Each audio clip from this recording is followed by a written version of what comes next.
So, students, let us start today with our understanding of the positions.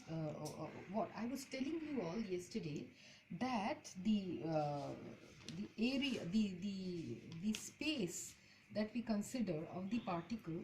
We have in the previous discussion we had talked about cells of equal size, isn't it? We had talked of cells of equal size, isn't it? So basically what do we mean in a of equal size? If it is a two-dimensional case, then equal size means equal area.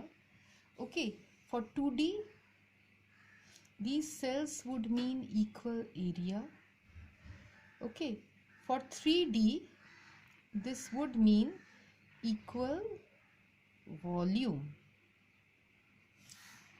Okay, so well, in so let us now talk about this concept of cells of equal size, meaning equal area, equal volume. Okay, now as all of us know that when we talk about a system, we signify the system very minutely by its position space. Okay, so a static system, when we discuss, we describe the static system in terms of x, y and z coordinates. So this is my system which is static. How do I signify the system? In terms of my position space, x, y and z. Okay, if I talk about the same system in momentum space, how do I signify the system in momentum space? Again, well, then x, y, z, the same system, it will be like mvx, mvy, mvz. Every particle will be signified by mvx, mvy, mvz or px, py, pz, isn't it? So each and every particle will have its momentum points. However, which means now the particles are not static. This is a static space where you don't signify momentum or velocity, but this is particles in motion. So suppose if I do both simultaneously, okay, like this, we can visualize this system because we move in a 3D system. We can visualize this system. But what about this system? I'm drawing in 3D. X, Y, Z particles are there which are moving. So I want to signify position and momentum equally. Okay, so how do I do it? It is x, y, z, px, py, pz. So basically, what do you see of its dimension? If you look into the dimension of the system, it is actually no longer 3D. It was 3D here, 3D here, but when you couple them together to signify at any instant of time the positions of the particle as well as the momentum, then it becomes a 6-dimensional space, isn't it? The number of variables can increase. If the measurement variables which you try to measure, okay, this could keep on increasing and the dimensions could also keep on increasing. So what about that space? Can you really visualize that space? Can we see it? Do that space exist? A question which I am posing to you all. What is your opinion? Can you have a 6-dimensional space? Can you have a 10-dimensional space? Can you have a 100-dimensional space? Well, I what the answers, since I can't see you all, the answers that I have received over the years from the students is no. But does the space exist, or is it just an abstract mathematical symbol? Well, what is interesting and what I would like to bring forth in front of all of you is that even if we apply mathematical ideas to discuss about this space, what we observe over here is that the results that we get out of this mathematical calculations are the ones which we see in a 3D world. So how come are these results valid when those space is something which we can't see, which is actually mathematically viable?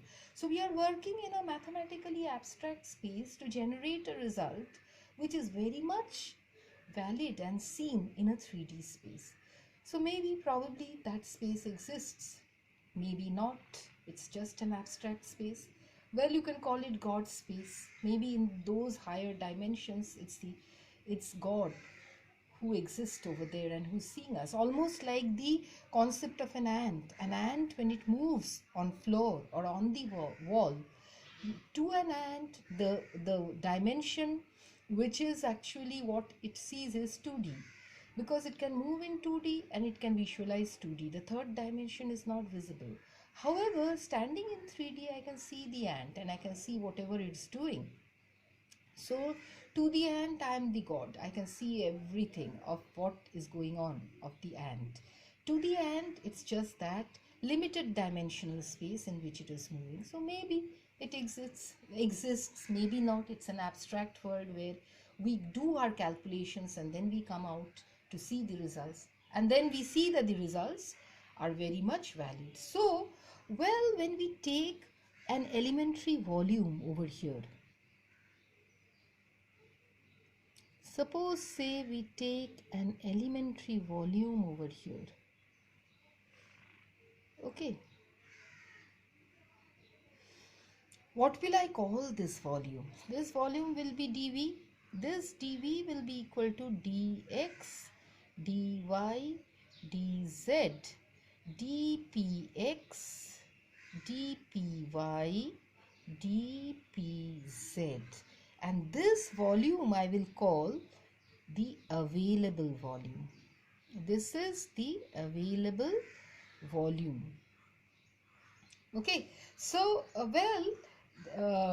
here it is here that all, so this is the space which I call the phase space. A typical term that is used for this kind of a higher dimensional space of position and momentum is called the phase space by definition, where we do all our calculations. Okay, so as you know, as you have seen with your knowledge of quantum mechanics, that x px is greater than equal to h cross.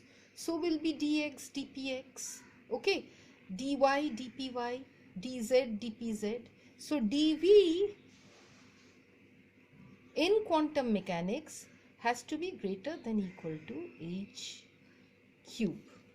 Okay, so this volume is the available volume for in quantum mechanics, and particles which obey quantum mechanics are quantum particles. Okay, so we will now classify our system of particles. So we will now go for the classification of system of particles. Classification of our system of known particles. Whatever is known in this world, all over the world, we are going to classify that system of known particles. Okay, so under the classification we have two broad classification of particles, and accordingly two broad classification of statistics. One is the classical particle and another is the quantum particle. Okay, one branch would consider classical particles and the other would consider quantum particles. Now, what are the properties of classical particles? We say that the classical particles are distinguishable. Okay, whereas the quantum particles are indistinguishable. All right. So this is the first characteristic with which we start off with the classical particles. Well, for classical particles, when we describe a system, you will see that classical particles can, if you have a system with definite cells of equal size G's, any number of particles can go in a cell. Any number of particles can occupy a cell. Occupy a cell. Okay, all right. And well, what do you see? The same thing for quantum particles. What do you see? Well, you will see here also any number of particles can go for one kind of quantum particle, and only one particle can go for other kind of quantum particle. So here actually there is again a classification. Okay, any number can go for one kind of quantum particle, any number, and well, for the other particle, for the other kind of particle, one particle in one cell. One particle in one cell. Okay, now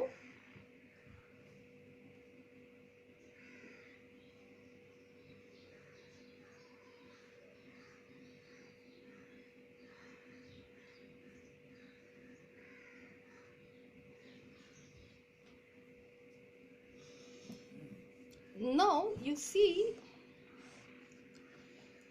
cell size. This is very important of the particles which are distinguishable. The cell size can be as small as we please. As small as we please. Okay. Alright, it can even be of the order of 0. But here the cell size is limited by Heisenberg's uncertainty principle. Heisenberg's uncertainty principle. Okay, so what does that mean? That the volume of the cell G should be of the order of H cube. Alright, so with these three major properties, let's stop over here to do a couple of problems.